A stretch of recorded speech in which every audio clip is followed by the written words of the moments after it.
Lo que está enseñando Jesús es, si quieres ver resultados, háblalo. Porque si tú lo hablas conforme a lo que Dios ha dicho, dos estarán de acuerdo y todo lo que tú declares en la tierra será respaldado en el cielo. O sea que orar no es para que Dios se entere de lo que tú necesitas. Orar tampoco es para que Dios te lo dé. Orar es para que tú te pongas de acuerdo con lo que Dios ha dicho con su boca. Cuando tú estás orando, te estás poniendo de acuerdo con Dios. Cuando estás orando, estás declarando lo que Dios dijo acerca de tu necesidad. Porque todo lo que haya en tus necesidades, ya la Biblia te da una respuesta para eso. Entonces el fracaso de la oración de la gente es orar esperando una respuesta, cuando lo que debería es saber la respuesta. Oramos y deberíamos orar sabiendo lo que Dios dice acerca de nuestras necesidades. ¿Aló? Entonces tú no oras, Señor, que me vaya bien en este trabajo. Señor, gracias, tengo un trabajo y tu palabra dice que a los justos les irá bien. Gracias, Padre, porque tú haces que mi vida prospere. Eso es orar, ¿me entiendes? Señor, tú me das la gracia. Gracias por tu espíritu que me da sabiduría. Dirígeme para hacer este trabajo bien. Es diferente eso, que solo orar, Señor, que me vaya bien y sale. ¿Para dónde va? A trabajar. Esperemos a ver cómo me va. No, eso no oro. ¿Ok? Tiene poca fe, no cree porque no sabe. Nadie puede tener fe si no sabe. La fe no funciona en la ignorancia. Usted no puede ser ignorante y tener fe. La gente cree que fe es por encima del conocimiento. No. La fe no puede excluir el conocimiento. Tú tienes que saber, conocer la voluntad de Dios. ¿Ok? La fe empieza donde la voluntad de Dios es conocida. Y si tú no conoces la voluntad de Dios, no tendrás fe. Sencillo. Por eso hay gente que ora, ay Señor, si lo quieres sanar, que se sane. Ya se murió. Usted no tiene fe para que se sane, porque usted ni siquiera sabe si Dios quiere sanarlo. ¿Ok? Entonces la oración de fe es la que levanta al enfermo. ¿La oración de qué? De fe. Entonces, ¿qué está diciendo? El pan nuestro de cada día está diciendo, tú oras porque de tu boca sale la respuesta de lo que Dios quiere hacer contigo. De tu boca, Dios lo va a hacer para que tú te pongas de acuerdo con Él. Entonces, ¿cuáles son los principios de orar para pedir? Creer y hablar. ¿Creer y qué? Ahora, para creer y hablar, usted primero tuvo que haber comido la palabra de Dios. Si tú no comes la palabra, tus oraciones no tendrán suficiente poder. Porque orarás con tu carne, con tu mente, con tus deseos, pero no orarás la voluntad de Dios. ¿Está entendiendo lo que le digo acá? ¿Ok? Esa expresión, entonces, el pan de cada día, no significa que usted está esperando todos los días a ver cómo recibe algo de Dios. No. Si no significa, no se afane de mañana. Ahora, vamos a volver al maná. Cuando Dios envía el maná, ¿qué pasó el primer día que vino el maná? Ellos recogieron no solo para ese día, sino recogieron para muchos días más. ¿Es correcto o no? ¿Y qué pasó al otro día? Estaba dañado. ¿Qué les está enseñando Dios? Todos los días debes confiar en Dios. No puedes recoger hoy un milagro y pensar que te va a durar para 1000 años. Porque la gente que recoge bendición, luego se aparta de Dios, ya tengo mi bendición, me voy. No, todos los días dependemos de Dios. ¿Okay? Es confiar en Dios todos los días, es creer en Dios todos los días, es alabar a Dios diariamente. Por eso esa palabra significa diariamente. ¿Qué significa el pan de cada día? Significa diariamente tú no vives en afán. Diariamente tú confías en Dios. Diariamente tú crees que Dios tiene dispuesto lo que tú necesitas. ¿Ok? Ahora, recuerden que este es el ABC de la oración. Y Jesús les enseña otros niveles de oración a los discípulos. Hay otras medidas de oración. ¿Ok?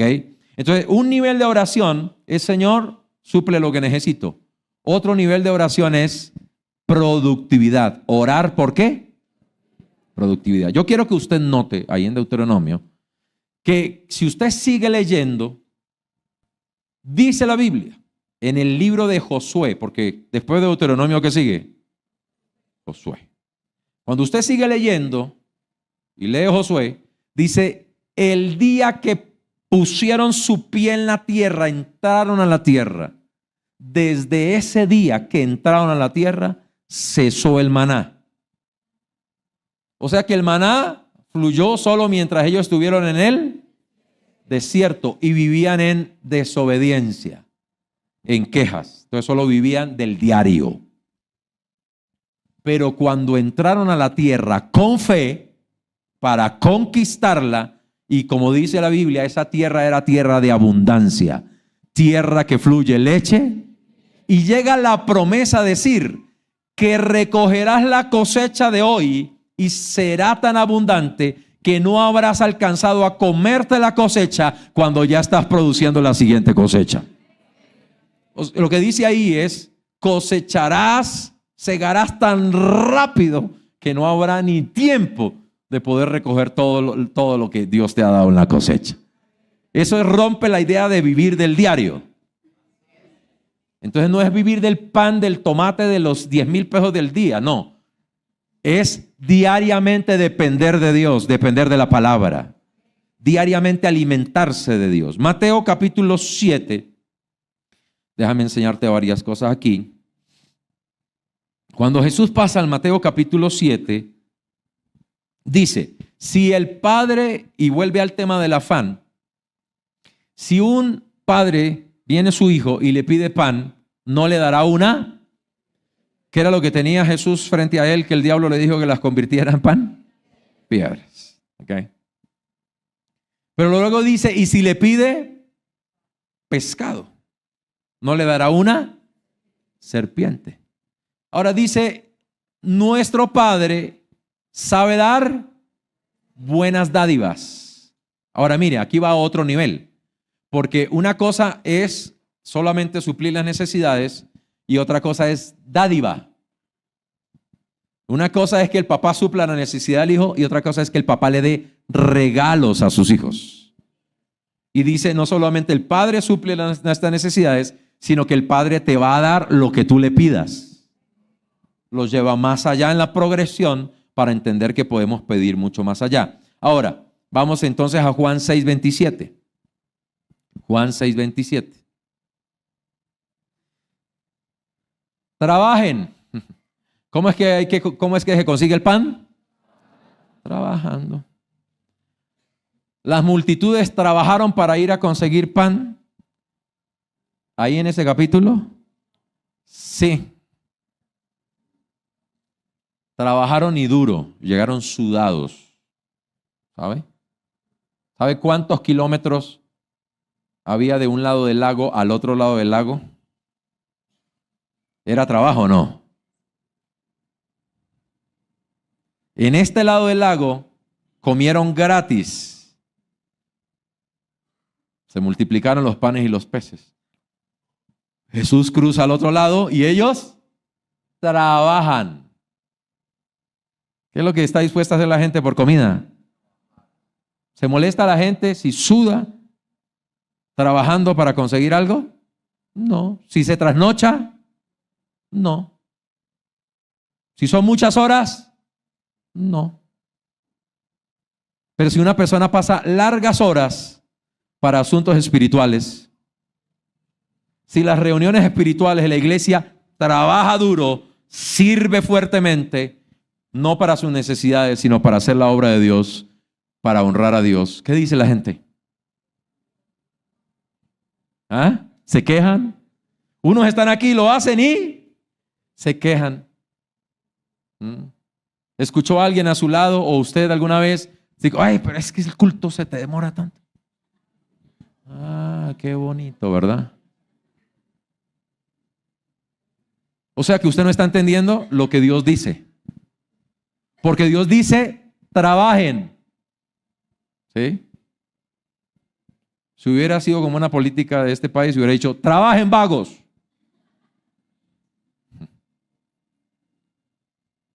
El problema es que estamos acostumbrados a trabajar solo por las cosas materiales, porque estamos motivados por lo material. Entonces debemos revisar el corazón.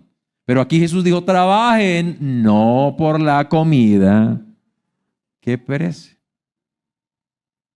Ahora, ¿está diciendo Jesús que no debemos trabajar para comer? No, Pablo dijo, el que no trabaja, que no coma. Todo lo que usted lee en la Biblia tiene que estudiarlo en el contexto de toda la Biblia. No puede coger una frase y sacarla del lugar, porque todo lo que se habla tiene un contexto. Entonces, ¿qué es lo que está diciendo Jesús? Ustedes caminaron kilómetros solo pensando en ¿qué? En un pan. Cambia la motivación, porque así como te esfuerzas por algo material, deberías esforzarte por lo espiritual. Entonces, ¿por qué gente no ve resultados espirituales? No se esfuerza por ello. Entonces malinterpretan la gracia. Y creen que gracia es que oro 2 minutos, le dedico 2 minutos a Dios y Dios se va a encargar de que todo salga fácil. No, está desubicado. Gracia es la capacidad y la habilidad que Dios nos da para que las cosas resulten todas bien. La habilidad de Dios. Y no implica que yo no me esfuerzo. Por eso Pablo dijo, esfuérzate en la, trabaja como un campesino, como un labrador, si quieres ver frutos. Pelea como un buen soldado, si quieres ganar. Y lucha legítimamente como un buen atleta. Y significa que tienes que abstenerte de muchas cosas y disciplinarte. Entonces la oración no elimina la disciplina. Al contrario, la oración es disciplina. Venir a la iglesia es disciplina. Dar diezmos es disciplina. ¿Sabe? La gente que da diezmos es disciplinada y ordenada para administrar su dinero. La gente que no da diezmos no tiene disciplina de nada. Maneja el dinero como quiera. Es disciplina. Y Dios nos disciplina para que participemos de los frutos. Entonces dice, no por la comida que perece, sino por la comida. O sea que hay 2 tipos de comidas por las que yo debo trabajar. Hay 2 tipos de señores que me pueden gobernar. Hay 2 tipos de bienes que pueden motivar mi vida y mi corazón, que pueden dominar las emociones y los deseos de mi corazón. Entonces, ¿por qué gente está alabando a Dios así con tristeza? Por la comida material que no tiene, por la ropa que no pudo comprar, por el viaje que no pudo hacer, por el carro que no ha podido tener. Y eso significa que yo estoy usando a Dios, pero no estoy viendo a Dios como un padre al que yo amo. ¿Entienden la diferencia? Cuando usted acostumbra a sus hijos que todo lo que ellos piden, usted se los da, y ellos no tienen disciplina, no trabajan, no se esfuerzan, no administran, no sirven, ellos creen que la vida se trata de pedir y que les den. Y cuando no se les da, se deprimen, se van para el piso. Entonces, ¿Dios qué hace? Nos dice, venga, participemos, porque es que yo los hice a ustedes productivos.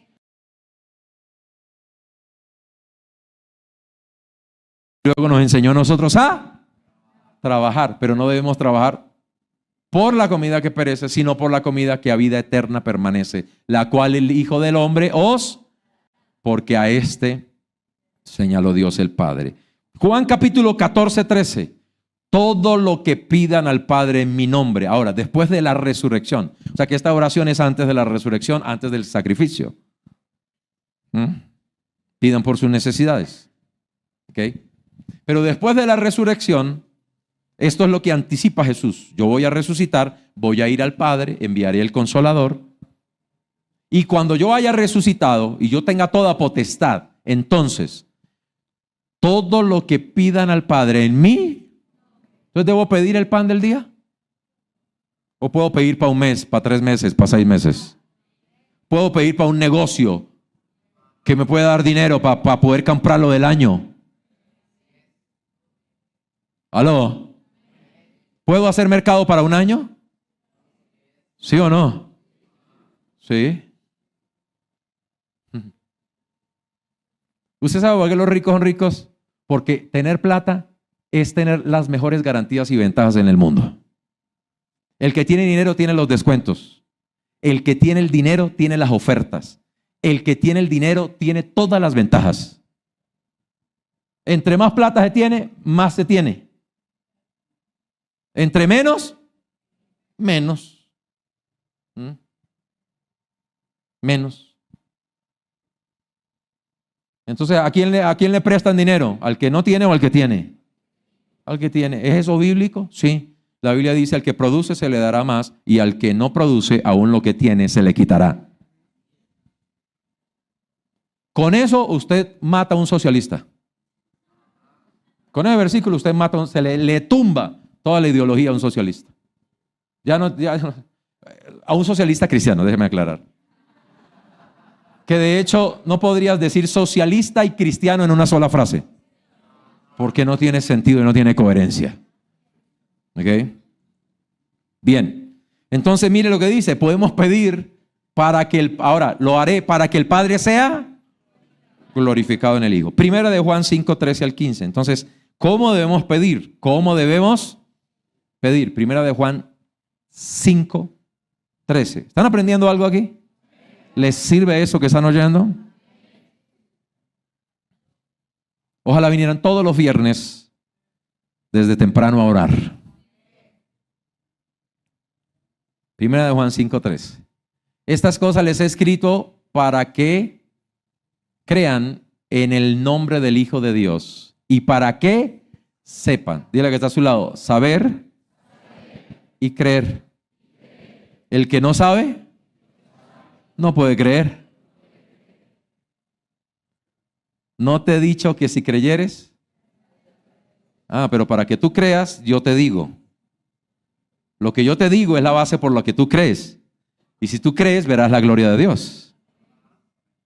Pero si no has oído lo que Dios dice, ¿qué vas a creer? ¿Cómo creerán?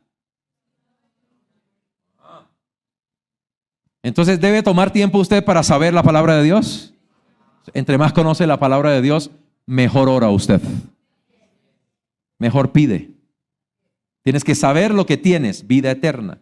Y para que creas en el nombre del Hijo de Dios. O sea que cuando sabes lo que tienes, crees.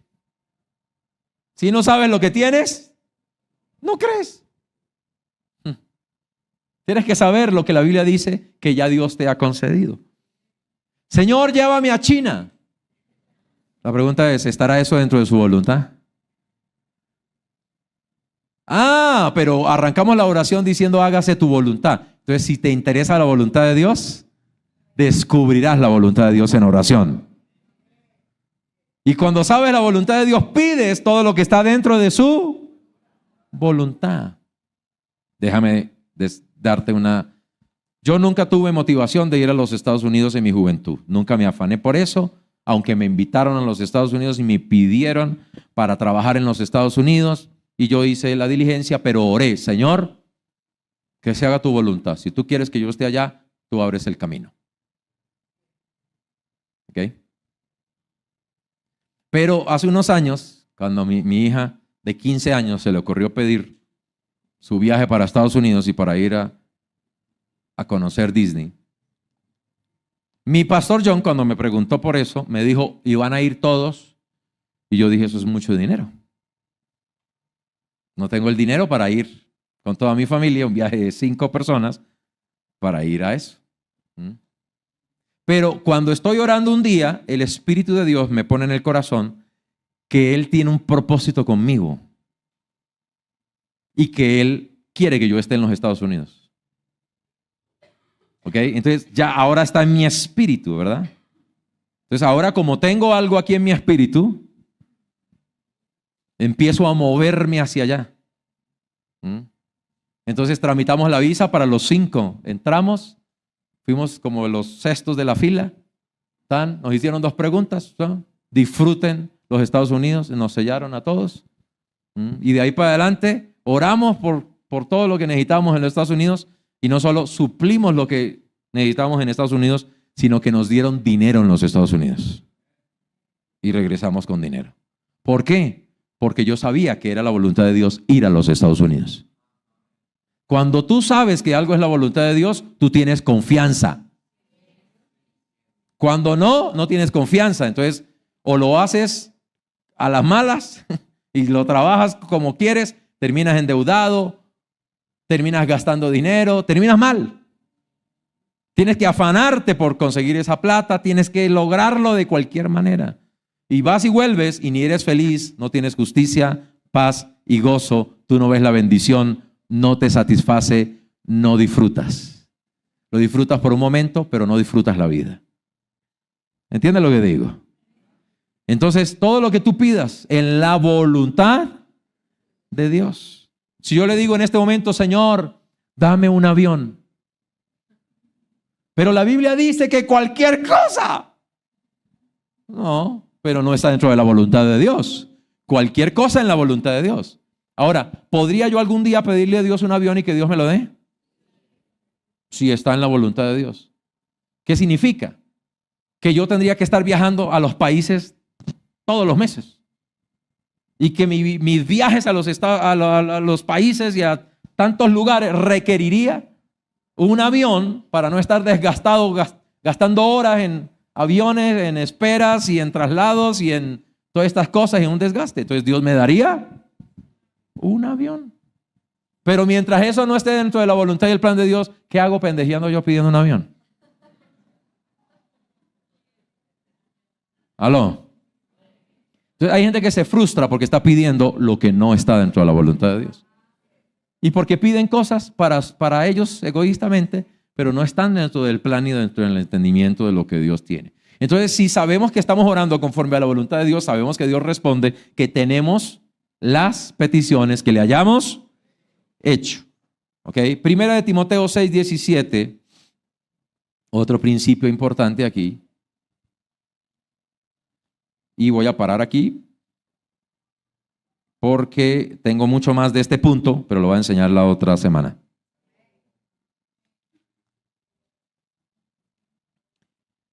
Primera de Timoteo 6:17 al 19, a los ricos de este siglo manda que no sean altivos. Ricos de este siglo no son todos los cristianos. ¿Sabía usted que todos los cristianos no serán ricos en este siglo? ¿O sí? ¿Todos los cristianos son llamados a ser ricos materialmente? No. Tiene que quitarse eso de la cabeza. Pensar que llego a la iglesia y me voy a volver millonario, como cuando le hablan de redes, de mercadeo, o le hablan de cualquier cosa que le vendan en las redes, ¿cierto? Usted se va a volver millonario. No toda persona está en condiciones ni en llamado para eso. Porque se necesitan muchas cosas para la vida, ¿o no? Si todos no estamos ahí en ese plan, entonces ¿dónde están los que cultivan? ¿Dónde están los que sirven? ¿Dónde están? Se necesita de todo, ¿no? Ok, bueno, el mundo no funcionaría si todos fuéramos millonarios. Ok, de hecho, técnicamente no es posible. En realidad, técnicamente no es posible. Pero hay ricos de este siglo, es decir, que hay gente que Dios le dio la habilidad y la capacidad, el poder para hacer riquezas. A esa gente Dios le dice no sean altivos ni pongan la esperanza en las riquezas. O sea, tengan dinero. Dios no tiene problema que tengan riquezas. El problema es que se vuelva altivo al tener riqueza. ¿Ok? ¿Puede un pastor tener riquezas? ¿Puede tener mucha plata? ¿Sí? ¿Por qué no? Si la Biblia incluso hasta lo dice. Pero ¿debe el pastor o la persona que sirve a Dios poner su esperanza en el dinero que tiene? No. ¿Debe volverse orgulloso o altivo porque tiene dinero? No. Sino en el Dios vivo que nos da todas. ¿Cómo nos da Dios todas las cosas? En abundancia para que las disfrutemos. Versículo siguiente. Que hagan bien. Entonces, cuando usted pide, usted debe estar pensando que lo que Dios le provee no es solo para que usted se lo coma, es para que usted haga bien. Entonces, el problema de Jesús es que la gente dice, pide, pero está pidiendo solo. Entonces el pan nuestro. O sea, estoy pidiendo no solo para mi bienestar, pido pensando también en el bienestar de los demás. Y eso no está limitado a que cuando usted está orando y bendiciendo la comida dice, Señor, y dale a los que no tienen. Eso no lo va a hacer más espiritual a usted. Porque pedir por los niños de África que tienen hambre, cuando usted se va a comer una pizza, no significa que usted es espiritual. Ni que usted es más santo. Porque aquí lo que dice es, no que pidan por el bien de otros. Dice que hagan. O sea, cuando usted ora por respuestas y resultados, usted tiene que estar pensando que la respuesta usted la va a coger para hacer bien. Le dio Dios un carro, haga bien con ese carro. Pidió por sanidad y Dios lo sanó. ¿Qué va a hacer con esa sanidad? El problema de la gente es que Dios la sana y no hacen nada con la sanidad. Solo siguen viviendo su vida. Piden por un trabajo, Dios les da un trabajo. ¿Y qué hacen con ese dinero ahora que ganan? No hacen nada, no diezman, no ofrendan, no bendicen a ningún hermano. Por eso su vida de oración no funciona. Porque solo piden con egoísmo. ¿No entendieron por qué oramos? Ellos solo oran y piden por afán y por necesidad, pensando en sí mismos, no para hacer la voluntad de Dios, no para agradar a Dios. Que hagan buenas obras, que sean dadivosos, que sean Es más, déjame decirte, la gente dadivosa y generosa tiene respuestas más rápidas en sus oraciones. Porque Dios ama al dador. Ok, bueno. Entonces me gusta como termina diciendo ahí, que echen mano. ¿Dónde está su enfoque entonces? ¿Dónde está el corazón? Lo mismo que dijo Jesús en Juan. Trabajen por la vida eterna. ¿Y qué es vida eterna? Volvemos al principio. Padre nuestro. O sea que todo en la vida, incluso tu dinero, lo que tiene respuestas en oración, todo se trata de tu comunión con el Padre. Todo. Si tienes respuestas a tus oraciones, si tienes respuestas laborales, financieras, si ves respuestas de salud, todo tendría que ayudarte a tener una mejor comunión con Dios. Todo tendría que ayudarte a ti a servir en el reino de Dios, a hacer la voluntad de Dios, a bendecir a Dios, a todo el fundamento y de todos los principios que hemos hablado. Ponte de pie, por favor.